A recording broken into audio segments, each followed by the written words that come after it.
¿Cómo estás, Nicolás? Bienvenido. Antes que nada, Néstor Kirchner no viajó. Al funeral de Juan Pablo II, Sí. no. Fue cuando asumió el siguiente Papa, Benedicto XVI. Contame, ¿qué imaginas de ahora en adelante en la Iglesia? Bueno, obviamente hay una incertidumbre, Sí, ¿no? sí. Por supuesto. Creo que el cónclave que se viene va a tener una característica distinta a los cónclaves anteriores. Los últimos cónclaves, para hacer rápida memoria, fueron en el 78 hubo dos cónclaves. El que eligió a Juan Pablo I, al poco tiempo falleció, Sí. y el siguiente, en el mismo año, Juan Pablo II. Después no hubo cónclaves hasta el año 2005. Claro, porque Juan Pablo II estuvo Un papado muy largo. Y, más largo, sí. claro, esos tres cónclaves, creo yo que el clivaje central fue entre lo que comúnmente se llamó entre conservadores y progresistas. La discusión central era cómo implementar el Concilio Vaticano II. El Concilio Vaticano II fue la gran asamblea que reformó, transformó la Iglesia en el siglo XX, y la discusión era, ¿lo vamos a implementar de manera rápida, profunda, o hay que ir más lento? No implementarlo, sino implementarlo, pero de una manera moderada para garantizar la unidad de la Iglesia. Esa fue la discusión en todos esos cónclaves. El cónclave que elige a Francisco es un cónclave inusual, porque viene de la renuncia del Papa Benedicto. El Papa Benedicto es el primer papa que renuncia en más de 8 siglos. Y la renuncia, a mi entender, muestra una crisis mucho más profunda que solo la renuncia. Una crisis que está vinculada al modo del pastorado, que está vinculada a la crisis de pedastería que había golpeado. Pero ¿por qué renuncia él específicamente? Bueno, yo creo que es una crisis general del pastorado en los modos de conducción, crisis de legitimidad, crisis vinculadas a los escándalos sexuales. Bueno, perdón, a él lo traiciona o se filtran un montón de comunicaciones de quién era su secretario privado, de quién era uno de sus principales colaboradores que se empiezan a conocer. Eso también fue un golpe importante para él. Sí, creo que obviamente hay elementos más coyunturales y elementos más estructurales. Tal vez esta infidencia de secretarios, de personas cercanas, creo que pudo haber pasado en distintos momentos, pero en ningún momento tuvo la magnitud de esa crisis, ¿no? Creo que tiene que ver vinculado con, por ejemplo, qué modelo de iglesia pensaba Benedicto, una iglesia centrada en Europa, en la defensa de la cristiandad, en un momento también de la geopolítica donde la Unión Europea no es lo que es hoy, no es el mundo de hoy, y el cónclave busca en Bergoglio una figura que pueda, de alguna manera, dar una respuesta a esa crisis general. ¿Se busca un político? ¿Se buscó un político en ese momento? Creo que es muy difícil separar la parte religiosa, espiritual, de un cargo que obviamente tiene características políticas, ¿no? En ese sentido, creo que este nuevo cónclave, el que vamos a venir, y esto es, por supuesto, una intuición, creo que el clivaje ya no va a ser el Concilio Vaticano II. Por eso yo digo que la Iglesia entra en el siglo XXI. Va a ser la Iglesia que, el primer cónclave del siglo XXI, si bien hubo dos anteriores, va a ser el cónclave que va a discutir si la respuesta de Francisco a esa crisis es la respuesta adecuada, si hay que continuar por esa línea o hay que ensayar otras respuestas a la crisis. Eso está claro. ¿Y qué crees de lo que vos venís investigando, lo que estás investigando? ¿Qué crees que puede decidir la Iglesia? Insisto, siempre todas sus posiciones. Bueno, primero un cuidado. Como siempre se dice, está el dicho que quien entra papa sale cardenal. Sí. O sea, el favorito no necesariamente es el... Digo, nadie tenía a Bergoglio de entre los planes, o muy pocos previos. Había salido segundo en la votación. Claro, Ratzinger. En el 2005 sí tenía un lugar más preponderante, pero ya en 2013 tenía 76 años, ya había presentado su renuncia como arzobispo de Buenos Aires. Yo lo que creo es que se va a discutir esto, se va a discutir el papado de Francisco. Creo que se va a discutir la geopolítica del mundo. Creo que es un momento... Estamos en un momento muy inusual, creo que a una crisis de cómo se ha pensado el orden internacional, y creo que eso no va a ser ajeno a la discusión del cónclave. Nicolás, pensando justamente en estos clivajes o qué es lo que se va a definir. ¿Cuánto juega en esa decisión si se termina imponiendo la visión de Francisco frente a lo que es hoy la crisis de la cristiandad, producto, por ejemplo, de lo que está pasando en Europa y del avance del Islam y del avance y de la pérdida de peso relativo del cristianismo a nivel global? Y si la respuesta frente a eso es la de Francisco, que es la idea de el diálogo interreligioso, acerquémonos, todas las religiones son un camino a Dios, digo, una visión muy inclusiva, si que se quiere, de Francisco, o lo que están planteando otros cardenales, se me ocurre acá el cardenal Sara, por ejemplo, de Guinea, que es, no, por este camino hay una crisis que está llevando a la destrucción del cristianismo. El cristianismo tiene que defender sus propios valores frente a esas amenazas. ¿Eso está también en discusión? Sí, hay muchos elementos de lo que decís, Darío, y me parece muy bueno lo que señalas. Creo que la pérdida de católicos practicantes en Europa es un tema central, pero también hay que ponerlo en línea con el aumento del catolicismo en África y en Asia, ¿no? En ese sentido, creo que uno de los legados del Papa Francisco, yo uso un término raro y feo, que es la deseuropeización, ¿no? O sea, el peso que tiene Europa hoy en el catolicismo es mucho menor que antes del llegado del Papa Francisco. Otra situación que no se va a perder de vista es la situación de la Iglesia en Estados Unidos, que es muy importante.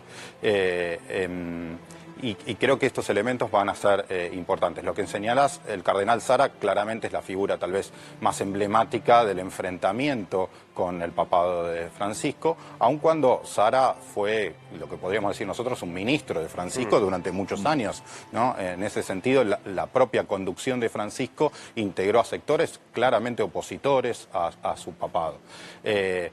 Por supuesto, la preocupación de Sara y del sector, que puede estar el cardenal Burke de Estados Unidos también vinculados a eso, tiene que ver con ciertos resguardos de las tradiciones, de la liturgia. Creo que eso va a ser parte de la discusión. No creo que ese sector logre imponerse. Creo que va a ser decisivo su intervención en el cónclave, porque tienen una voz importante, una voz pública importante, pero no creo que logren juntar las voluntades de 2/3 que son necesarias para elegir un papa. Si el 80% de los electores fueron nombrados finalmente por Bergoglio, la verdad es que todo indica que hay una suerte de camino abierto a la continuidad, porque me imagino que Bergoglio debe haber nombrado a esos electores pensando en lo que sigue, lo que no te garantiza nada. Claro, pero... sí y no, digamos. A ver, por supuesto esa sería la lógica y uno creería que eso sería así.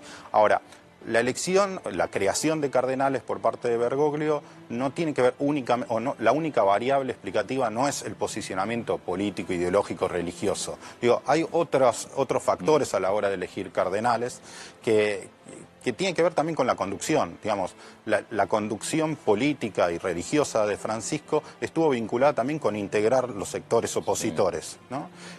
Y otra de las características, creo que importantes, tiene que ver con la distribución geográfica. Digamos, pasamos el cónclave que eligió a Francisco, provinieron cardenales de 50 países.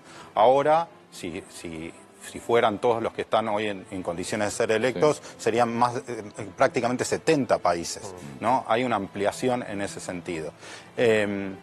Y también hay distintos movimientos, porque no es la única variable a tener en consideración. Creo que hay nuevos desafíos que no había hace 12 años, ¿no? Por ejemplo, la expansión en Asia. Y el rol de China creo que es un elemento importante. No tenemos que perder de vista que durante el papado de Francisco, su número 2, que es uno de los candidatos, Pietro Parolin, fue el hacedor de un acuerdo con China que permitió la designación de obispos en China, que es uno de los países con los cuales la Santa Sede no tiene relaciones diplomáticas. Y ahí, pensando justamente en esos hombres fuertes, ¿no? Para hablar no de candidatos, pero sí de hombres fuertes hoy en la Iglesia, dentro del sector de Francisco, que parece el más fuerte pensando en lo que va a ocurrir con el cónclave. ¿A quiénes ves? Porque se habla mucho de Matteo Zuppi, se habla mucho de Parolin, se habla también de Tagle, que es de Filipinas, como gente vinculada a la idea de Francisco. Sí, esto que te digo depende también qué variable tomamos en cuenta. Una es esta, la de la línea. Otra división posible es la división entre los candidatos o las figuras que son más, digamos, pastorales, que tienen una experiencia pastoral, y tal vez los que son curiales, es decir, los que tienen más una experiencia diplomática. Por ejemplo, Parolin es un gran diplomático, pero no tiene una experiencia pastoral tan significativa.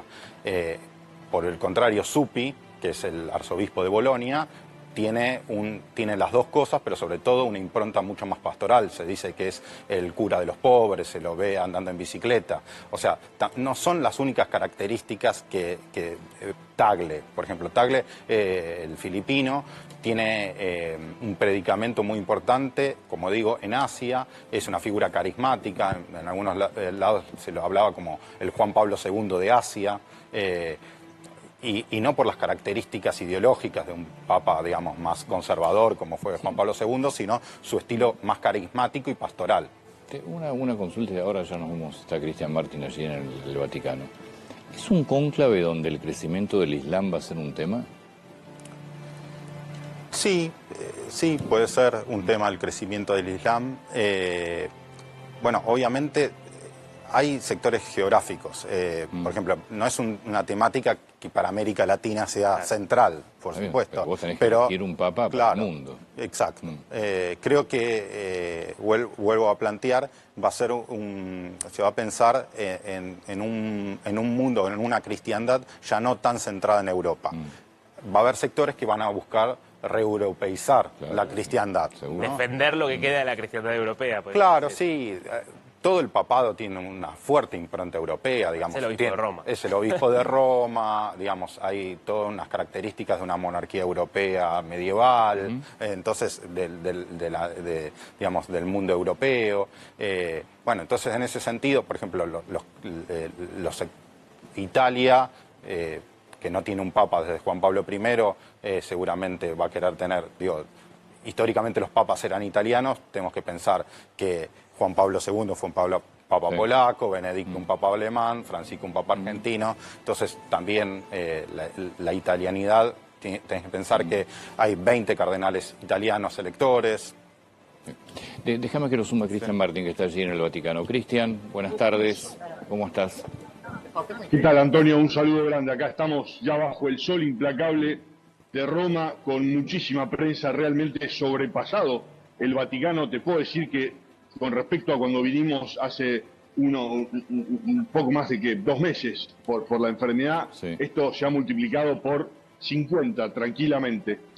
Muchísima gente ya con el cronograma más o menos y el panorama claro de lo que va a pasar en los próximos días, con el traslado del cuerpo mañana temprano internamente desde Santa Marta hacia lo que es la Basílica, lo que es la exposición del cuerpo por 3 días, entendemos hasta el viernes a la noche, y lo que va a ser el funeral aquí en el Vaticano, camino hacia Santa María Mayor. Así que con A24 empezamos una cobertura con un despliegue importante, van a estar llegando más colegas, y sí, como bien decían, aquí reina un espíritu no filipino, pero en principio la religión que ha sufrido, la religión católica apostólica romana que ha sufrido en muchos sectores del mundo, no es la filipina. 6 millones de personas el Papa Francisco reunió en Manila cuando visitó hace 10 años atrás. Y sí, Luis Antonio Tagle sería un poco una continuidad, me dicen acá los especialistas del Vaticano, de lo que ha hecho el Papa Francisco. Muchísima tristeza, como dijimos cuando vinimos antes, Antonio, un Papa querido, valorado, más allá de la imagen politizada en Argentina, un hombre que ha revolucionado de puertas adentro y también se ha ganado muchos enemigos. Como pasa siempre en cualquier país donde alguien es popular, genera enemigos. La confirmación de que la gente va a poder acceder a partir de mañana a primera hora aquí en Italia a la Basílica de San Pedro, solamente tiene que venir. Se especulaba que iba a haber un sistema de tickets, aunque sea, por supuesto, gratuito, pero que la gente tenía que reservar. Esto no va a ser así. La gente va a tener que venir a hacer la cola y esperar su momento para entrar a despedirse de Francisco. Pero ya oficialmente el cronograma es este. Mañana a la mañana se abren las puertas de la Basílica de San Pedro. Así es, de 9 a 10 se hace el traslado del cuerpo y por la mañana, horario a confirmar, se van a estar abriendo las puertas de la Basílica de San Pedro a la gente que va a empezar a hacer la cola bien temprano. Muchísimo calor, muchísima prensa, muchísima gente y insisto que la comunidad más numerosa en principio sería la filipina. De Filipinas están organizando viajes para venir a despedirse del Papa Francisco y muchos se van a quedar para el cónclave esperando que Luis Antonio Tagle sea el próximo Papa, el primer Papa asiático, ¿no? Francisco fue el primer Papa no europeo del siglo VIII, así que Tagle sería el primer Papa asiático. Realmente un despliegue de seguridad tremendo y Roma todavía choqueado por esta noticia. Realmente no se lo esperaban de la manera en que pasó, con detalles, ¿no? Los enfermeros diciéndole a Francisco en el domingo de Pascua que podía salir, que lo intente, que se tome unos minutos, que la gente lo quería ver, el agradecimiento de él al cuerpo de enfermeros de estar esos pequeños segundos, y bueno, y lo que fue el fatídico día, lunes a la mañana, con este dolor de cabeza, el derrame cerebral y enseguida en 35 minutos la muerte confirmada. Realmente muchísimo dolor aquí, con muchísima gente y mucha expectativa para ver lo que mucha gente habla como el Papa más influyente en la época moderna. Cristian, muchas gracias. En un ratito volvemos allí desde el Vaticano. Hay que prepararse para tener problemas de señal también, por la cantidad de gente, la cantidad de medios. Que venimos. Gracias, Cristian, el señor Cristian Martín. Te hago una última pregunta, Nicolás, frente a lo que decías, dejando de lado la politización del Papa en la Argentina. ¿Cuáles son los cambios tan importantes que termina Francisco haciendo en la Iglesia? Porque yo todavía no termino de verlos. Sí, primero quiero señalar esto que decís de la politización de Francisco en la Argentina. Creo que nos perdimos de poder dimensionar y recién ahora vamos a poder encontrar la estatura que tuvo esa figura a nivel internacional. También no hizo lo necesario para que no nos perdamos eso. Debería haber venido. Puede ser. Fuera de todo costado político. Es difícil saber si eso no hubiese provocado mayores divisiones. Yo ahí tiendo a pensar que no, es el Papa. El Papa yo creo que tenía que haber venido, pero bueno, es muy personal. Con respecto saliendo a de la política. Creo que hay transformaciones muy grandes vinculadas, cambio en la estructura de la estructura administrativa del Estado Vaticano. Las reformas de la curia han sido muy importantes, pudiendo que, por ejemplo, laicos sean prefectos, mujeres. Creo que el elemento de la sinodalidad es el gran legado, es pensar una iglesia con una conducción distinta. La sinodalidad viene del griego, que es caminar juntos. Si bien la conducción de la iglesia es centralizada digamos, esto es una forma más participativa, consultiva, que vincula la iglesia romana con la iglesia ortodoxa, porque tenía esa tradición de los sínodos. Es una manera muy novedosa para lo que es la Iglesia conducir y tomar decisiones en base a consultas que pueden llevar varios años, que implican la participación de laicos, por ejemplo, en Buenos Aires. Las iglesias de Buenos Aires han discutido sobre el rol de la familia, que eso fue elevado al sínodo de las familias. Eso era impensado. 10, 12 años atrás era impensado. Y eso sucede en todo el mundo. El rol de la mujer creo que, si bien no ha tenido transformaciones muy grandes en ese sentido, ha abierto procesos, como dijo Francisco. Y hoy tenemos por primera vez una prefecta mujer dentro de la curia romana, también impensado unos años atrás. Y creo que la centralidad en los descartados, como lo llamaba, si bien hay una continuidad con la doctrina social de la Iglesia, desde León XIII, hace más de 100 años, puso el foco en los descartados no solo materiales, que son los pobres, por supuesto, una iglesia pobre para los pobres, pero también los migrantes, también otros dramas existenciales, personas que se veían alejados de la iglesia por su condición de divorciados. Eso también transformó la vida de la experiencia parroquial que no se ve en la geopolítica, pero que eso transformó las comunidades. Lo mismo el rol de los sacerdotes. Francisco ha discutido y ha criticado el clericalismo, una cosa impensada, que un papa discute el clericalismo.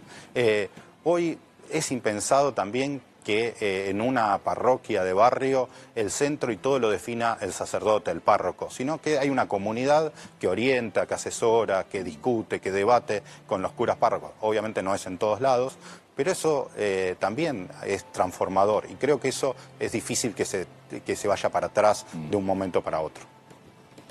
Está bien, digo, sí, tomando en cuenta todo lo que estás planteando, la verdad que apuntás mucho más al filipino como continuidad de todo esto, que creo que me quedaría la sensación que si vos no vas sobre la continuidad, no sé si no es no es relativamente fácil volver atrás en muchas cosas. Una institución como la Iglesia. Sí, vuelvo a decir, yo creo que lo que se va a discutir es el papado de Francisco. Están los continuadores, el filipino Luis Tagle, Matteo Zuppi creo que puede ser una figura, Mauro Grech puede ser, son todas figuras de continuidad de este camino. Y también hay más moderados. Parolin, digamos, no es una continuidad clara, si bien es el número 2. Sí. Puede ser, yo creo que puede ser un candidato que cuando los sectores más tradicionalistas no consigan los votos, puedan migrar sus votos a una figura, digamos, de consenso. Más moderada, claro. Más moderada. Bueno, esto empieza el 5 de mayo. Falta todavía. Sí. Muchas gracias. No, por favor, gracias por la